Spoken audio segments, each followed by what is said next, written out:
Welcome to Jenny Eats the World. My name is Jenny, and I'm here to rock your world with my friend Lean, a very special person I met last weekend on a yoga retreat in France. Welcome, Lean. Thanks for being on the show. Thank you so much, Jenny. I'm so happy to be here. I'm so happy you're here in my Airbnb in Paris.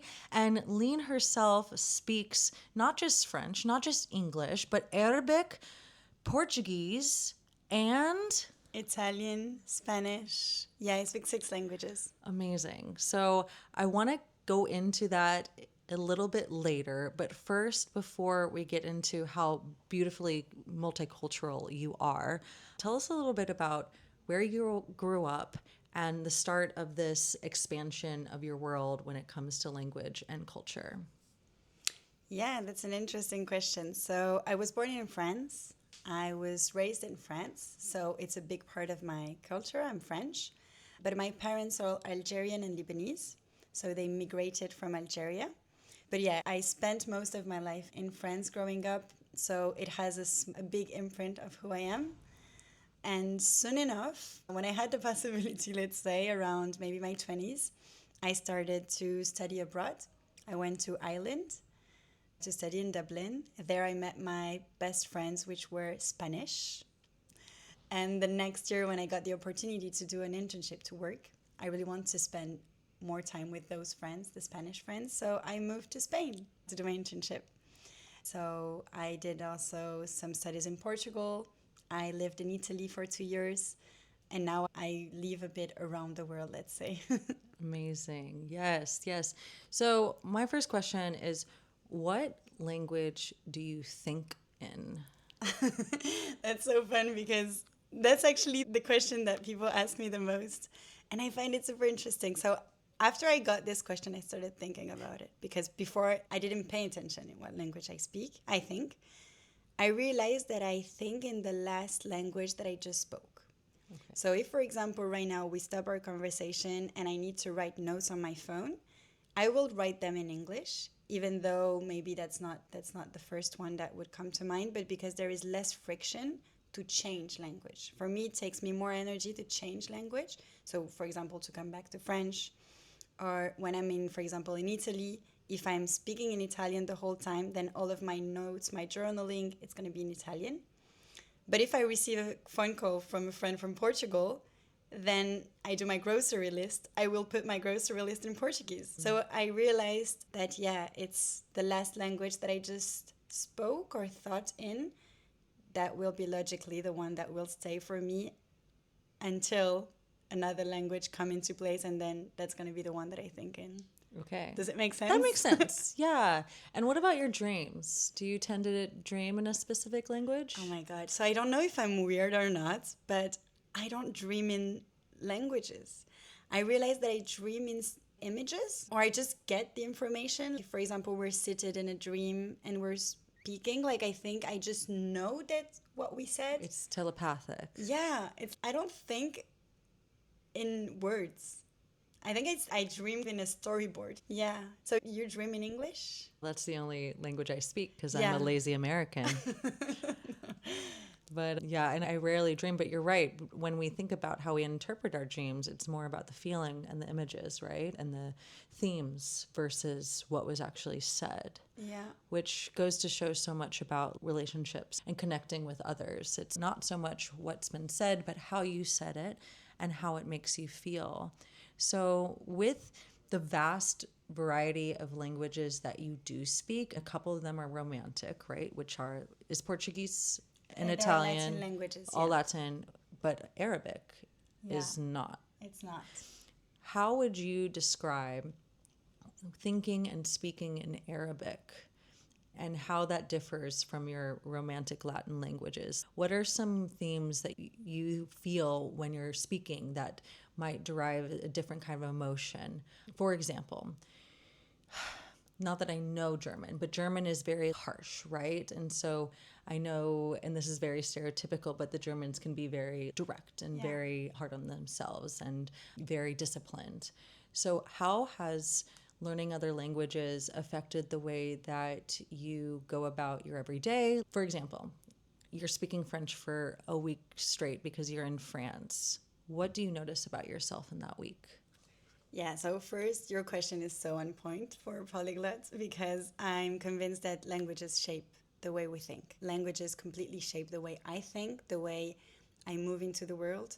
If you would see me from afar, I think that my best friend can know what language I'm speaking by just my body language, even if she doesn't hear me, because my body language is very different. Right? I'm speaking English, so it's this body language. But if we would be speaking Italian, it would be another story. No, it's languages definitely shape the way I think. And I think for different reasons. First, because as you say, like the way, the etymology of the semantic of the languages, like how the language is thought, and you mentioned German. For example, German, because the verbs come at the end of the sentence, until the end, you don't really know what the person is saying, or if they're going to put a negation, like something. So you cannot interrupt them as much as we love to interrupt in France. Whoa. So, like in political debates, for example, they cannot like just interfere because they still don't know. So that's also will impact a lot of the communication. So there is this part of like how the language is built. And there is also, for me, what I realize a lot is in what context did I learn the language and with who will completely affect the way that I think in and speak. For example, when I speak Portuguese, I learn Portuguese with my Brazilian friends. My Brazilian friends are very smiley, bubbly people. They're always so positive. So whenever I want to bring a bit of this positiveness into my life, I will start speaking to myself in Portuguese and Brazilian. And my body language, my posture, my thoughts even will be different. So yeah, I can't remember exactly what was the question, but yeah, I do see how different we are and I am when I'm speaking another language. Yeah. And how about Arabic? Because that one is not Latin derived. Yeah. So, what is your body language? How does your thought process begin? And maybe what kind of behaviors might you notice if you are speaking Arabic for a long period of time or in Arabic speaking countries? Yeah, I think that Arabic is a very poetic language, so we use a lot of metaphors also. Everything is it has this notion that is hard to translate. And also because Arabic I learned it with my family and I used to speak it a lot with my grandparents. Whenever I speak Arabic, the posture, the body language, all of this is very related to my inner child. I think my voice is even more young when I speak Arabic. It's like I enter back, I tap into that younger, sweeter part of me, maybe because I remember from when I was speaking with my grandparents when they were here. Yeah, and also it's super interesting your question because when we move from a language to another, apart from trivial things like, for example, a table, apart from these things that you can directly translate from one language to another, if you were to translate, like, for example, I don't know, ambitious or like a quality, something that is not tangible. In Arabic, for example, you would need 4 words to translate one thing and vice versa. If I want to translate to you one word in Arabic, maybe in our dictionary, there is not that subtlety, so I will use a few other words. And that's why also I love this thing of being able to speak different languages because it gives you a whole like library of words. And I think that what we can put words on, we can feel. And so it gives also this ability to maybe have a larger spectrum of things that you can experience. Yeah, beautiful. So, humor me. What about English do you notice about yourself? What critiques do you have about the English language for our English listeners? To my experience, English is a bit more straightforward, I would say, and businessy in my side, in my view, in my angle. I use it for, yeah, for business, for example, for work. But that can be also my lack. But I don't have as large and as poetic ways to say the things that I would like to say. For example, in French and in Arabic, as I was saying, we love to use metaphor. We love to use imagery to bring images to the mind to explain something even more simple, but just to bring some beauty to the language. And I feel that in English, words explain words, and there is maybe less this dimension.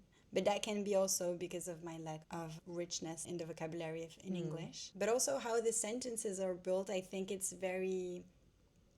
more direct don't you think? It's tough because I've hardly studied other languages. And as a writer myself, I'm not thinking about syntax. I'm not thinking about sentence structure, except for I do like to call myself an engineer of words, right? But I guess I've never thought twice about how English is presented when it comes to, like you mentioned, German, you have to get to the point at the end. So these are all things that just come so automatically for me. I take it for granted.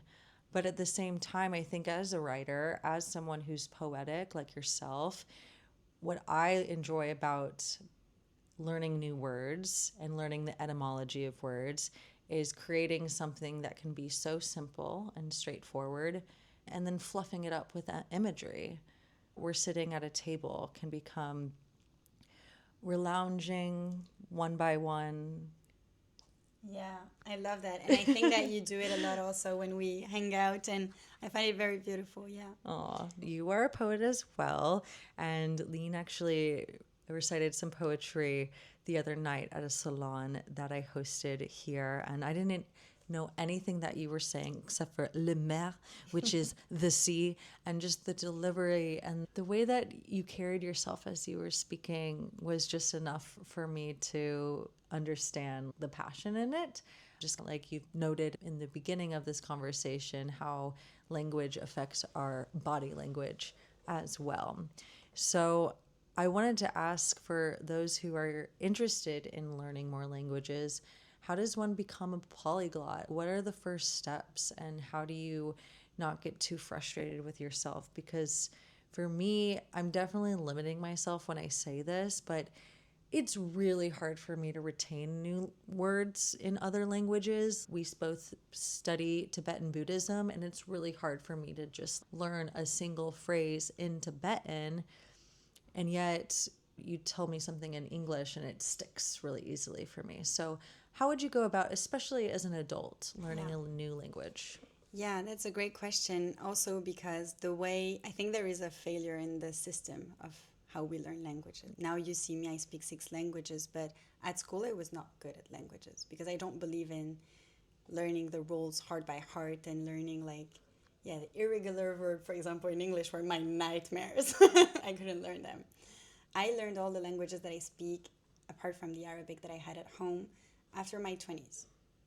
So I do believe that as an adult, you're very capable of learning a new language. But what should be at heart, it's really the curiosity and the fun. I think that we don't learn anything if there is not a strong emotion, if there is not something fun. Yeah, for example, if I want to learn a language, and actually, I'm not that much fascinated about languages. The reason why I speak languages is just to connect with humans. There are people that are really nerdy about the languages, and they would be way better than me to speak about languages. What I love is the connection to people, and language is just this bridge that get me to know you. And sometimes when you use just a bridge language between two people, then you lack an understanding a bit more about who they are. So I think that's also proof of respect and interest when you get to speak also the language of someone else, and you get to understand the way they think also. So my advice would be to try as much as possible to immerse yourself with that language. So if you don't have the ability to travel there or it can be overwhelming, first implement it into your daily life. Train your algorithm to show you a bit more of that language. You go search for a few things around it and you stick to it because there are beautiful images, so there are positive things. If it's boring, don't force it.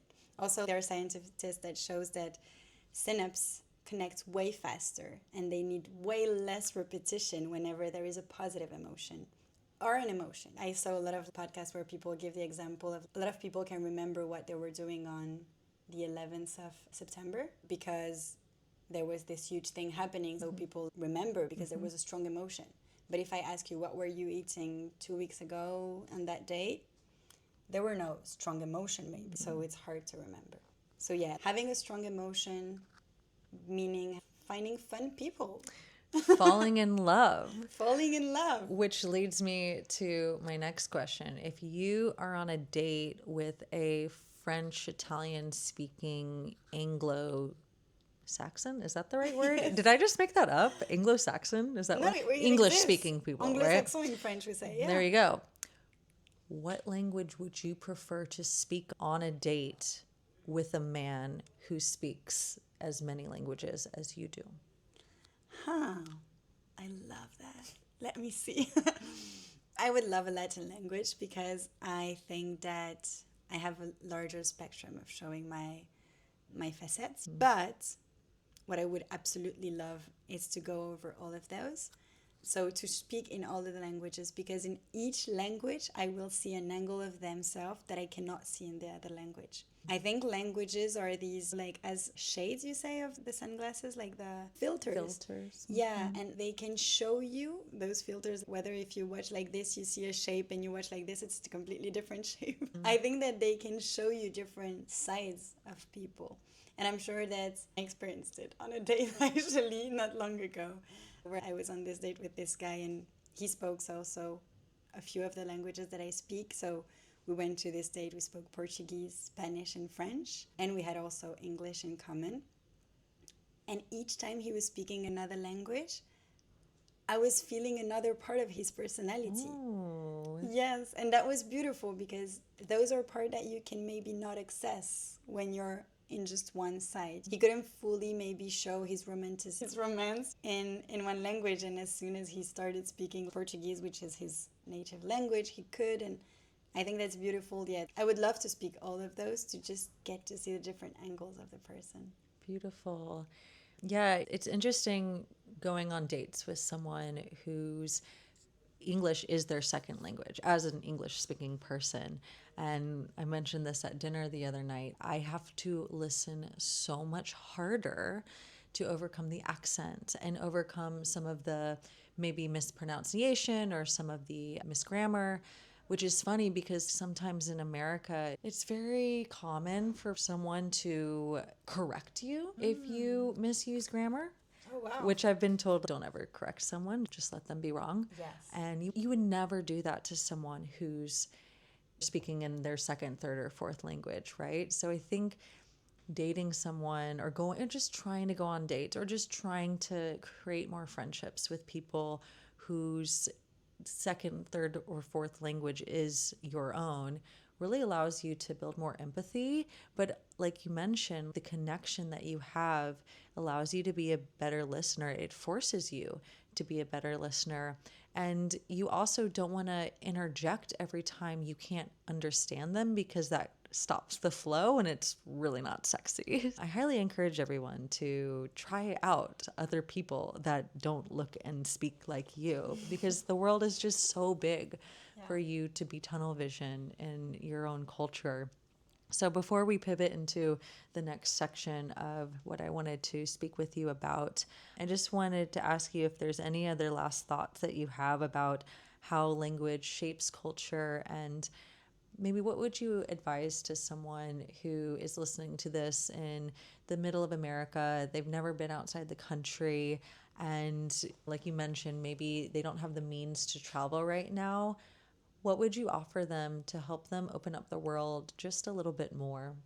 Yeah, I think to not be too hard on themselves and trust the process if they'd like to learn a new language. The first step can be, as I was saying, just on the apps that you already go to every day. It can be just starting by music. You already hear a lot, for example, this Spanish speaking music, this reggaeton, this Bad Bunny, this whatever. Thank goodness for Bad Bunny. Exacto, vamos. So, for example, you're listening to that music of Bad Bunny that you love. Open the lyrics and try to keep up, even if he speaks super fast, and even Spanish speakers don't get him. But try to just, oh, he's speaking this, and I can see that here there are some letters in common. So he must be talking about this section. Having this first curiosity can be as small as this. Something that is already present. I know that the US listens to a lot of Spanish songs, so that could be this. Another thing, it can be, trying to search in your own interests. As I was saying, I think if we do it in a boring way, it's not gonna stick. So you already have interests. Maybe you watch, I don't know, running tips on Instagram or makeup videos. Try to search for those in the language that you want to learn because you're already attracted, or for example, outfit description or whatever. So something that you're already curious of in your own language and to switch it and watch someone that speaks another language. So you're already more inclined to have an attention span that is a bit wider, to listen for more time. And second, yeah, being kind with yourself. I think a lot of people, I hear them when they hear about my story or whatever, they say, I'm just not good with languages. I'm not good with languages. But as I told you, I learned my languages past 21. I thought that I was not good with languages, but I think that there is a problem in the way we are taught. But if right now you're speaking with me in one language, it shows that the linguistic part of your brain already works. You have the capacity to learn any other language because the linguistic part is working. So it's trusting this process. At first, as I was saying, the example, for example, of Bad Bunny, you won't understand. And then the second time, you won't understand. But the third time, you will say, oh, he said salsa or he said perreo. Okay, I identified one word. And then the fourth time, your brain is already going to identify another pattern. And so trusting that even if it doesn't look like, your brain is doing the work. In the studio, for example, we go to one of the teachers that I love says often, trusted that you've done the work, now let the work be done on you. Yeah. And I think it's the same for languages and any other thing. It's like bearing with not understanding completely all of this, all of the language, all of the situation, but trusting that your subconscious, your mind in the meanwhile is understanding, is catching patterns, is identifying, and you're learning already. So having this curiosity and trusting the process. Okay, cool. And I think music is a great entryway, right? Following people online that speak other languages, watching media, watching TV shows in other languages. There's a lot of programs, apps that will have dubbed subtitles, right? I just want to add, as someone who claims to not learn languages very easily, I think whenever I go to a new country, it's really important to know hello, goodbye, and thank you. Yes. Is there anything else that you would suggest when visiting a new country, just for the sheer politeness? I think that's perfect. I think that you really said it. Whenever I would go to a country that I don't speak the language, that's exactly what I do. And then ask questions whenever I'm there. If you share a ride with someone, then ask them another question of another word that you can learn. But if you go with this basic, hello, thank you, please, you already got it. There you go. Please, manners. Let's have some manners. And I think the last thing is smile and have eye contact and just be open, because when you realize that people who are so different from you are actually not that different from you, this big, scary world seems a lot more close knit. And the more that you travel, the more that you realize we're all very similar. We all have the same basic needs. We all need food, shelter, sleep. We all need to make money at some way, right? We need to at least put food on the table. But most importantly, we need to connect. We need friends. And we all have romantic interests all across the world. So it's really beautiful. And before you do take that first flight, it might seem like people live so differently than you. And culturally, sure. But when it gets down to the human needs, it's really all very similar. Yeah.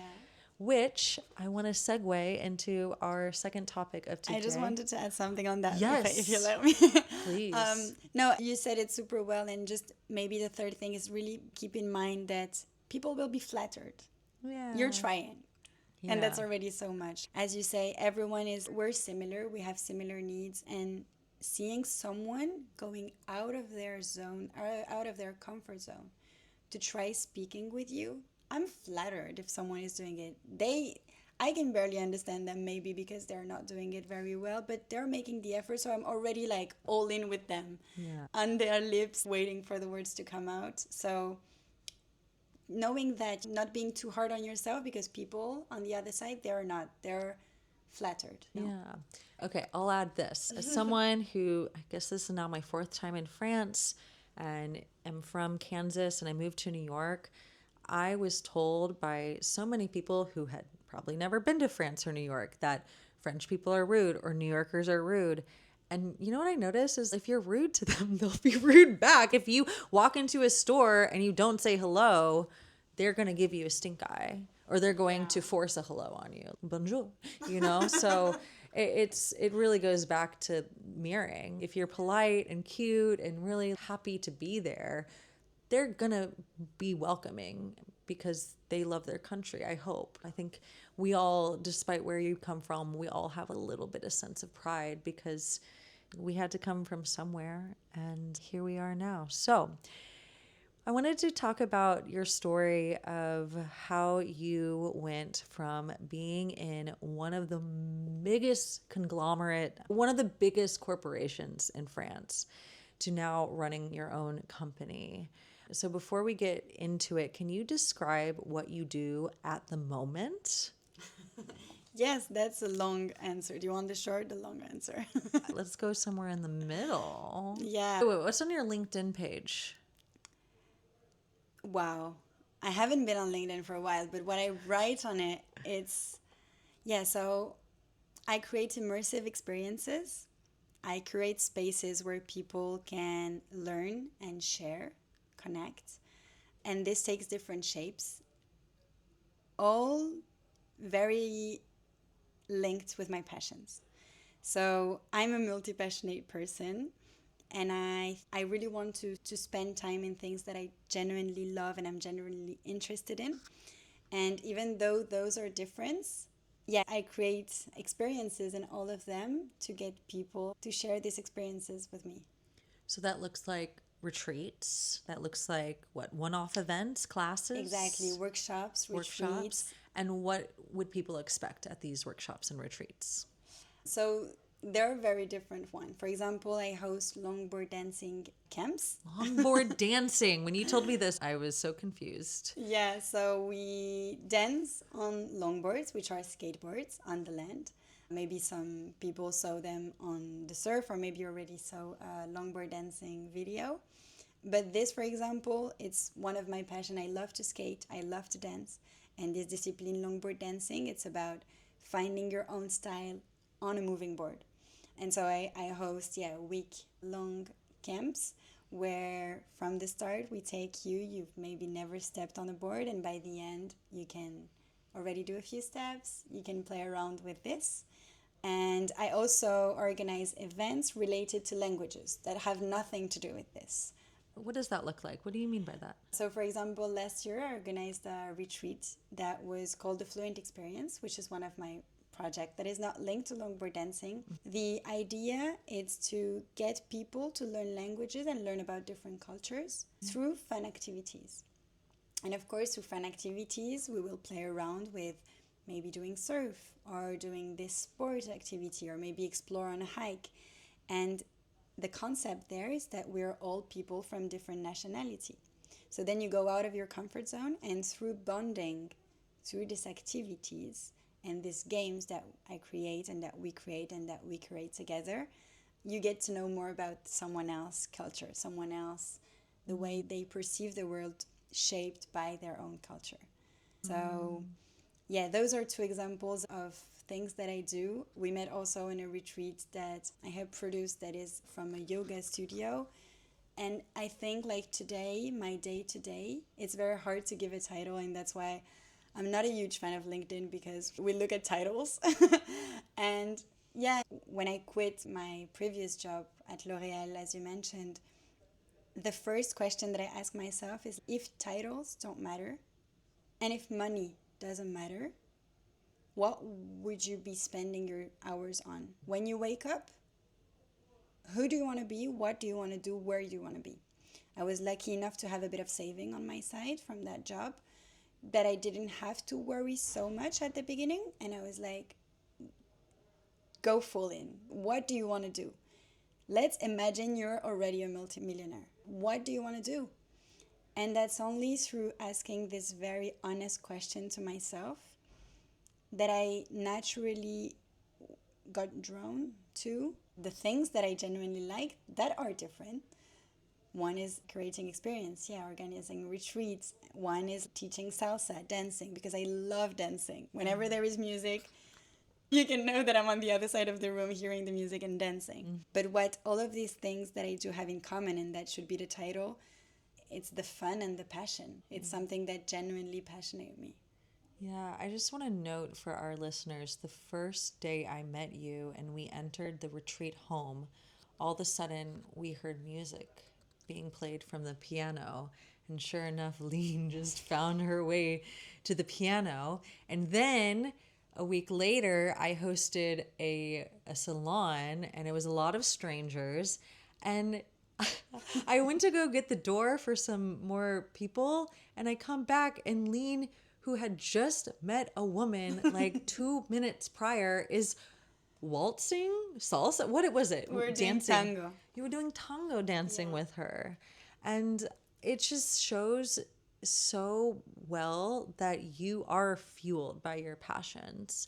And lastly, you've just got this aura that men just flock to and need to get your number right away. You really do have this glow about you because you're so lit up by what you love. And what you mentioned earlier about languages, you can read a textbook, it may not stick. I know it's not working for me.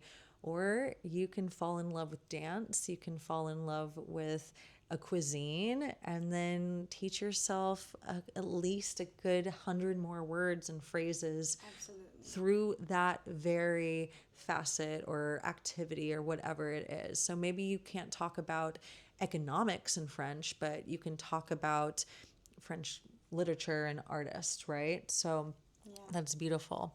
All right, let's get into the story. So you were working at L'Oreal, which, can you explain, as an American, we all know that brand, but can you explain the magnitude of what this company represents to French people, how you got the job, why you got the job, and then just go from there?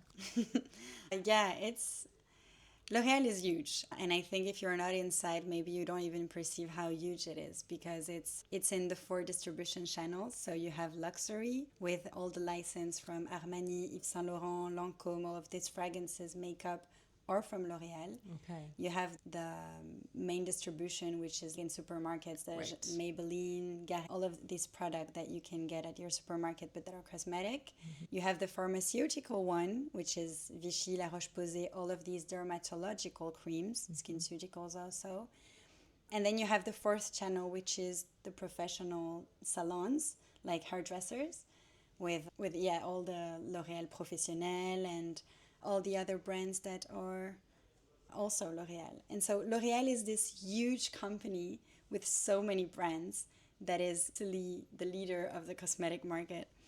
And growing up, I was not a huge fan of cosmetic. I didn't have much interest in it. But when I started my business school, from the very first day, I was hearing everyone around saying, my dream job is to be a product manager at L'Oréal.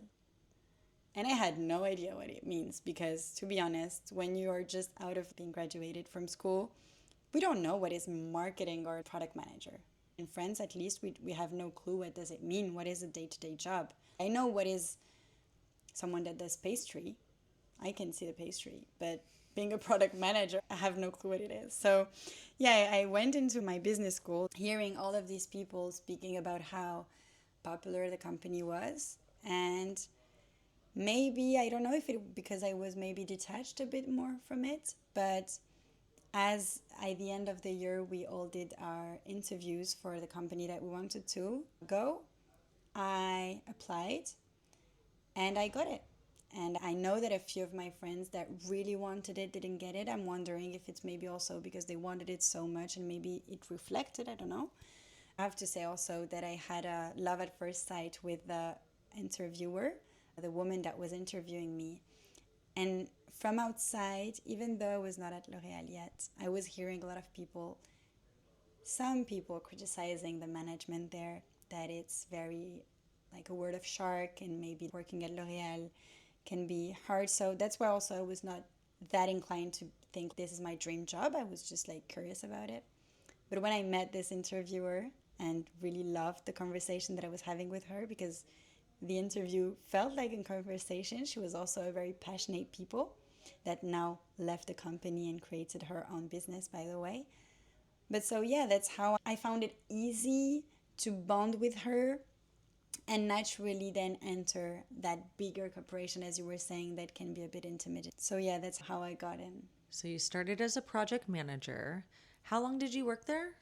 Close to 4 years. Okay. So what was like each year? How did it lead up to the ultimate resignation? What did it feel like to be a part of the company of France? It's fun that you say that because, yeah, working in Paris for L'Oréal, for a worldwide company such as L'Oréal, is really being at the center of all that happens. The decisions worldwide are taken in Paris. So there was this feeling of, whoa, we're creating the beauty of tomorrow. People were saying, we are creating the beauty of tomorrow. What a tagline. What a sell. But for me, for example, that I love the to be outside, to be in another country, discover new cultures.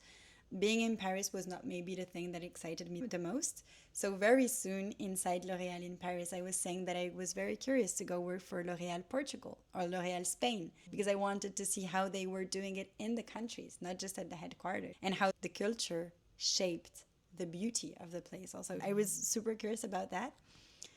Fun enough, when I said to them that I speak English, Portuguese, and Spanish, so I could go in one of these three countries, they offered me a job in Italy. And that's where when I said I don't speak Italian, and they told me that no, it was an amazing job, and that would be a way for me to learn Italian and learn how the beauty is done in Italy too. And that's how they sent me also in Italy. And I worked for L'Oréal so for 2 years in Italy. At first, speaking no words of Italian. Wow. How old was I? Maybe 25 or something, 26. Was it Milan or Rome? Milano. Milano. Yeah. Okay. And yeah, I had no clue of Italian. That was a fun one. And people in Italy in that company did not speak English, neither French. I was really immersed there. It was a very big jump for me in that thing, but I was so excited. Because as I'm telling you, each time I'm in another country, I have this curiosity that sparks. I'm not gonna lie, it was terrifying. I bet. It was terrifying, and for the first month, I was having nights where I was coming back home crying of I will never make it. Yeah. I will never learn that language. I was in a full meeting where I understood absolutely nothing. Small things that I implemented, I was recording the meetings to hear them on my way back and to listen to them when I was at home. So I would just shower with them. So I would trust that my ear was understanding things that I was not understanding. So what I was saying earlier about trusting the process, knowing that your brain is doing even when you don't think. So I was like hearing and repeat. And yeah, there is a fun story that I don't know if I told you when we first met. But yeah, when I arrived, they told me that as a product manager in Italy, I needed to do a presentation in front of all the sales people within 1 month. Wow. And I tried to convince them to do it in English, but the salesmen and women that go in the shops, they need the pitch in Italian so they can sell it in Italian. So I really had this Kickstarter challenge. I need to speak at least some words because I need to do the presentation within a month. And that's where I started to shape completely my world into Italian. So the music I was hearing was Italian. I don't think that you can add more time in your days, but you can switch the things that you're doing. So I was in the restaurants, I was attentive of the people that were speaking. I had roommates, I was buying them pizza just to make sure that they would be eating in front of me and I could hear them speak. So yeah, I changed completely my word in order to give my comprehension as much Italian as possible. We're going back to languages, but that was a tough time. And it shows a bit also, I think, the culture of L'Oréal, which I heard this sentence once that one of the managers said, is we put you in the big pool and we see if you learn how to swim or if you drown. You mentioned L'Oreal is full of sharks. Like, that is such a shark move to just throw you into a country when you've already explained that you speak multiple languages. It's almost like they didn't want you to succeed, which is, I don't know, that's an allegation, but you proved yourself to them for sure. That's so incredible. You're so resilient. And not only were you working extra, you were working double the amount because you would take everything home and then do it again just to make sure you understood. So, how did that presentation go within that 1 month? It was very fun. I have to say that the sales people were so gentle. Like when I went on this stage and started speaking, I could see in their eyes that they were very like supportive, cheering. I was doing completely fun mistakes. Like when I'm thinking right now about the mistakes that I was saying, it's like it's very silly. But they found it very fun, and I think it comes back also to what we said earlier. It's like they saw that I had arrived only 1 month ago, and that I was doing the effort to teach them in Italian. And I think that usually the people that are on the field are always very human, because they're all salespeople that go to connect with humans. And yeah, they were gentle with me. And this presentation, I was super proud of myself. Each day along the month, I was crying. But that very last night when I did the presentation, I felt the pride that I had a challenge and I did it for myself. And yeah, at the beginning, you like when you go to another country, you feel like a flower, a plant, because you're like, I'm there and I'm not understanding what is happening. Maybe Right. you felt it in Paris. Always. People laugh and you're like, I'm going to laugh and just pray for it not to be a question. And I felt silly. But you stick with it and you feel silly one time and 2 times and 3 times and 4 times. And in the fifth, yeah, you understood. Wow. You are incredible. And I just want to applaud you. I don't think many people could even fathom going to a foreign country and then having to immerse themselves within a month's time to give a presentation. So I'm sure that was extra fuel for you when you did make that leap to work for yourself, to say, well, if I could do that, I can do anything. And that's why I think it's important to put ourselves in these challenges, whether or not it's your own doing or if it's like your obligation to do it. So before we get into the resignation, I just want to ask, what were your favorite parts about working at L'Oreal? What are the cherished memories that you might have? I'd say the multinationality, and it comes, I think it shows a lot about what I also created into my world right now. I'm not a nerd about cosmetic. I know there are a lot of people that have this interest. It's not mine, so it was not the thing that I found most interesting, let's say.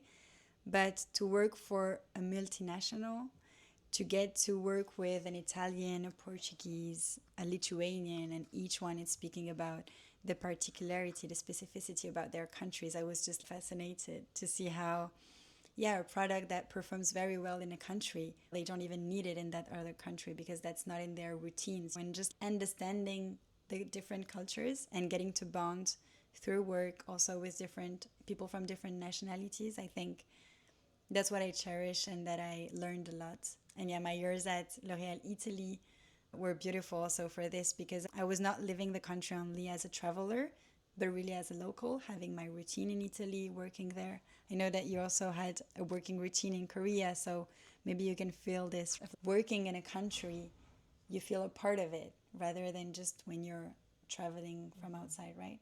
Totally. Totally. That's wonderful. Now, were there any posh parties that you got to go to with L'Oreal? I can only imagine them sponsoring all these branded events, right? Did you get to Yeah. attend any of those? Yeah, there were cool events, like, and there are a lot of, as we say in French, strass et paillettes. There is a lot of glam around L'Oréal. But yeah, when you're inside, it's another story. It's really just, yeah, all smoke and mirrors, I'm sure. Speaking of, what ended up happening near the end of your time there? And what were you going through for you to realize that this job was actually not in your best interest or in your health's interest? Yeah, so when I came back from Italy, I stayed there for 2 years, and then my HRs brought me back to Paris because as the headquarter, you shine more and there are more opportunities. But I have to say that for me, as you saw, my interest was into being like in the countries. And as I came back to Paris, I was seeing that my light was starting to dim a bit. My interest was starting to go less and less each time. I couldn't see it the way that I'm speaking about it right now. It was way more subtle, but I was starting to become the shadow of my own self. I was not as bubbly, as curious, as interested as I was. And I started noticing that whenever I was going out of work, I needed to compensate a lot with all the things that passionated me. So I would spend hours skating in the empty streets of Paris, just not to go to sleep, because all of this heart, all of this passion, all of this love couldn't be consumed in my day to day. Like so many hours spent where I was not completely passionate. And because, as you said, also, I think you noticed it very well, I'm fueled with passion. This passion needs to go somewhere, and so it was going through the skate, or for example through the poetry that I love. I go to a beautiful place in Paris here that I really want to bring you, maybe we'll go after that, where we say poetry. And I was staying there until 5 a.m. saying poetry, hearing my beautiful friends saying poetry to the lights of the candles, and just like feeling that I was alive. And then I would go to work, and I was again the shadow of myself. And yeah, I think I was trying to overcompensate until there was a time that it was too much. Yeah. And how did that manifest in your health? So I started doing eczema, if that's what you. I guess you wanted not to correct you. You started having Yeah. eczema. Yeah, that's autoimmune disease. It's my skin that started having this reaction, and I was completely ignoring it. I thought that it was an allergy until my skin screamed it so much that I couldn't ignore it. And so one day I was in a meeting. I was actually tapping on my computer, and I had blood because the crust, how do you say, like when it creates. Yeah, your skin got so crusty or Yeah. dry, right? Yeah, so dry, and I was losing skin, but I was like, oh, that must be an allergy. And we're in the summer, so it was not from the dry skin, it was literally my eczema was very bad. And as I was tapping, I was like, okay, Lynn, let's do something. Let's go see an allergy doctor. And as I went to do the tests, we did all the tests, the cat, the dogs, the peanuts. And as I was speaking about what was going on in my daily life with that doctor, by the end of the test, he was like, okay, so you have no allergy, but you've been crying for 1 hour talking about your lack of light and passions in what you do. So that must be a hint. And fun enough, a few days after, I was in bed. I'm someone that usually has a lot of energy. I'm very excited for life and going out of bed or anything. And I couldn't go out of bed that day. And it was really linked with this conversation, I think, with the doctor. I couldn't. Literally, I had to crawl down my bed. And from that day, I couldn't go there. Yeah. And was this doctor's comment the first time you started to look at maybe why your skin is reacting and taking a look at where your energy was being spent, or was it building up for a while? Had you been checked out from work for a while, or was this the tipping point? Yeah, it was the tipping point. My family could see it. My family was giving me some warnings. They could see it. But I cannot take them in consideration. Tomorrow I have a meeting, so ciao. It's like we think that we're saving lives most of the time. We're selling creams. Yeah, I think a lot of people were warning me, my best friend also, right now when we talk about it again. But it was just not entering my reality. I was not hearing these comments, I think. And that's only when someone with a blouse and a doctor said it to me, I was like considering it. Also because I think when we talk about, for example, in this topic, it's a boredom. What we're talking about, I think people characterize it as a bore out instead of a burnout because it's linked to boredom. Oh, this is not sickness, but having your whole body not being able to put water to wash your hands because it's bleeding or because your body is literally screaming at you so you can give it a bit of attention. So yeah, that was I think the moment where I was like, okay, you're allowed to hear your feelings and someone else is allowing you to give this time for yourself. Yeah, like the doctor gave you permission to really look at what was the core issue of your skin, right?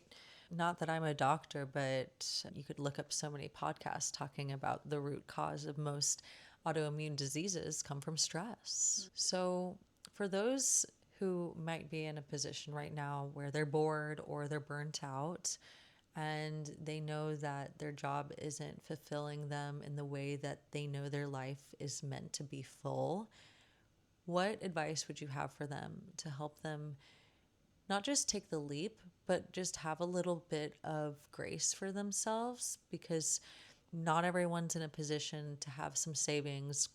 Not everyone maybe have the courage that you have to decide that you're going to start teaching longboard dancing events, right? But everyone can conjure up the courage. Courage, like you said, ambition is non tangible. And that means that anyone could achieve it. It's just a mindset. So, how would you encourage someone to become more courageous? What would be something that they can hold on to from this conversation? Yeah, that's beautiful that you think about it. For me, what helped was trying to understand who I was besides L'Oreal, because I realized that whenever I would go to a party, a place, or whatever in Paris, it's right away, oh, what do you do? So you say, I'm Lynn and I work for L'Oreal. And that's the tagline. So people can put you in a certain box. And that's why, at first, when you asked me the title, no, in the sense of, I think the work that I did with myself is like who I am without the title. Who is she? Who am I? Because I was hiding myself behind it, but without it, I was like feeling so naked and so no one. So the first part, it's trying to do the introspection, and it's scary. If I can give an advice to someone, it's also to take the time, because if you can relate, one first exercise that I did with myself in that moment, I wrote my name in the center of a paper, Lynn. And I thought in that moment of writing all of the good things that I do, all the things that I'm good at, that maybe I won't turn into a job, but just things that I'm good at. So reinforcement. And in that special moment when I wrote my name, nothing came to my mind. There is no thing that I'm good at. I started crying, called my best friend, which I often do in these situations. But maybe ask a friend, what do you think that I'm good at? And they will help you out. And if you don't have this person, if you're lucky enough to have journaled at least once in your life, try to read those moments where you were writing what you're good at. Or I think remembering what are the things that you enjoy doing and who are you without that title that maybe you hide behind. So for me, these first steps were trying to get to know myself, not trying to turn everything into the next job, not trying to secure something else maybe right away, just allowing yourself to wonder, who do I want to be? What does the beautiful version of myself, happy and fulfilled, what does she do? What are the things that she's good at? And then looking at your past and reinforcing those moments where you were good, you know? That's so beautiful and so wonderful, and exactly what I would suggest and what I did, what I tried to do when I left my one and only corporate job. And your point to ask other people to provide the skills that you may not readily provide when you're journaling is such an interesting thing, because if we are upset in a job, we probably are having some self esteem issues, or we feel like we're trapped. So, of course, if we're trying to figure out what we're good at and what our qualities are, we're going to be highly critical about ourselves. So, to have a peer or a trusted friend as a mirror is a really lovely strategy to not only reaffirm all of your strengths, but also to connect with someone to realize not only do I think that I'm a good communicator, but yes, my friend can affirm that I'm a good communicator. So I think these are all very lovely ways for us to think about how to make moves when we want and are ready for that transition in our life. So I do want to wrap things up and say thank you so much for sharing your story. But I do want to speak just a little bit about how you were able to then heal. And then there's some aftermath of the eczema. And I'll Definitely. let you say it. Yeah. How are you able to heal your body? And then how are you listening to your body differently now? Yeah, I think it's an ongoing process. It's a lifetime process. When we have, I think, autoimmune disease, and I'm not a doctor, but what I'm feeling with myself, it's that if it passed down the radar, it can come back because you have this possibility to have it. You have it into you. And how was I able to heal? By being gentle with myself, by doing the things that I loved. I think that love and passion can heal someone. So, spending time doing things that you love, it's like that's the best doctor, that's the best medicine. Doing things where you forget about the time and you find joy. And it's not obvious for all of us. There are people like since they're a kid, they're like, yeah, I love to bake and that's my thing. It was not for me. That's why I am a multi-passionate person because I cannot choose one passion, but just explore and explore, heal. I think explore it's a way to heal and do things that you love. And yeah, you were talking about the aftermath. So it's been 3 years that I left L'Oreal now. And one thing that helped me a lot was starting also to meditate because by meditating, I was giving the time for my body to heal.